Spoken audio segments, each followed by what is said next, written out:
Dear friends, आज हम discuss करेंगे कि ऐसी कौन कौन सी कंडीशंस हैं जिसमें क्रेटिनिन नॉर्मल या लो दिखाई देता है लेकिन एक्चुअल में वो लो या नॉर्मल नहीं होता। दूसरी ऐसी कंडीशन डिस्कस करेंगे जिसमें क्रेटिनिन बढ़ा हुआ दिखाई देता है और वो एक्चुअल में बढ़ा हुआ है या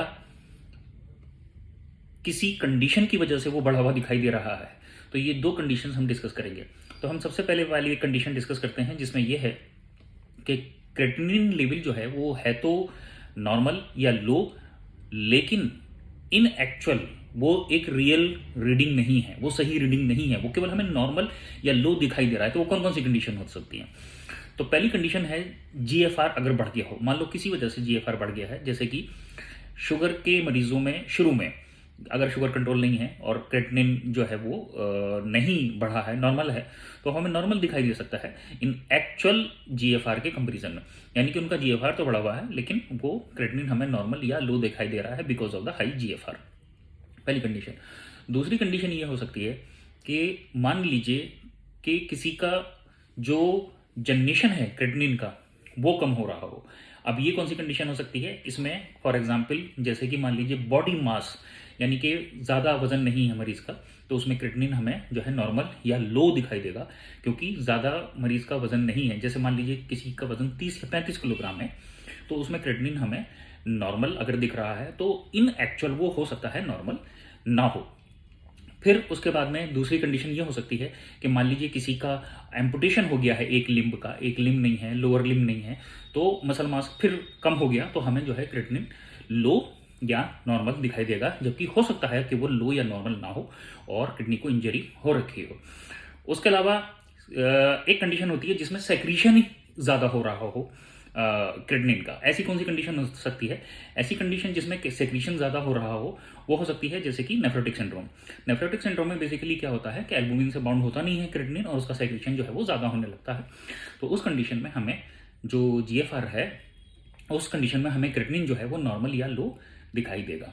तो ये तो वो कंडीशन हुई जिसमें हमें इन एक्चुअल किडनी को इंजरी है मगर क्रेटिनिन जो है वो लो दिखाई दे रहा है या नॉर्मल दिखाई दे रहा है। अब हम उस कंडीशन की बात करते हैं जिसमें हमें क्रेटिनिन बढ़ा हुआ दिखाई दे रहा है। तो या तो वो किसी इंजरी की वजह से बढ़ा हुआ एक्चुअल में है और या फिर बढ़ा हुआ नॉर्मल भी हो सकता है। फॉर एग्जाम्पल अगर मान लीजिए जीएफआर कम हो गया है, यानी किडनी इंजरी हो गई है और जीएफआर कम हो गया है, तो हमें क्रेटिनिन बढ़ा हुआ दिखाई देगा। दूसरा, अगर किसी का मसल मास बहुत ज़्यादा है, मसल मास बहुत ज़्यादा है मतलब जैसे कि बहुत ज़्यादा वजन है किसी का या बहुत ज़्यादा हाइट है, तो हमें जो है वो, या कोई बॉडी बिल्डर है, अगर कोई बॉडी बिल्डिंग करता है उसका मसल मास ज़्यादा है, तो हमें क्रेटिनिन जो है वो बढ़ावा दिखाई दे सकता है थोड़ा मार्जिनल लेवल पे। अगर हाई है तो वो एक नॉर्मल क्रेटिनिन लेवल भी हो सकता है। उसके अलावा कुछ कंडीशन है जिसमें जो है सेक्रीशन घट जाता है। सेक्रीशन कुछ यानी कि क्रेटिनिन सेक्रीट नहीं हो रहा, उसका रिमूवल सेक्रीशन के थ्रू नहीं हो रहा। तो ऐसी कुछ कंडीशन है, जैसे कि कुछ दवाइयां हैं जो कि पर्टिकुलरली इसके लिए रिस्पॉन्सिबल होती हैं, जैसे कि एमियोड्रोन है और सिमेटिडीन है और जो है वो कुछ और मेडिसिन हैं जो कि इसके लिए रिस्पॉन्सिबल हो सकती हैं कि सेक्रीशन ना होने दें क्रेटिनिन का, तब भी हमें क्रेटिनिन बढ़ावा दिखाई दे सकता है। इसके अलावा अगर मान लीजिए ब्लैडर रप्चर हो गया है और ब्लैडर रप्चर होने के बाद में जो है वो यूरोपेरिटोनियल लीक हुआ है और यूरोपेरिटोनियल लीक की वजह से क्या होता है कि क्रेटिनिन जो है वो ज़्यादा रिमूव नहीं हो पाता और हमें क्रेटिनिन बढ़ावा दिखाई देगा।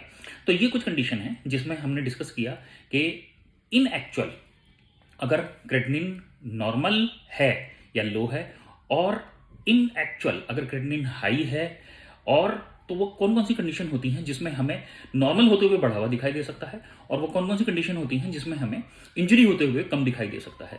सो बेसिकली ये सारा जो हम डिसाइड करेंगे ये इस बात पर डिसाइड करेंगे कि मरीज का जो है वो जीएफआर क्या है, मरीज का जो है वो क्रेटिनिन का जनरेशन कैसा हो रहा है, मरीज का जो क्रेटिनिन का सेक्रेशन कैसा हो रहा है। सो इन बातों को ध्यान रखते हुए हम डिसाइड करेंगे कि वेदर किडनी इंजरी है या नहीं है और फिर हम आगे के टेस्ट कराएंगे।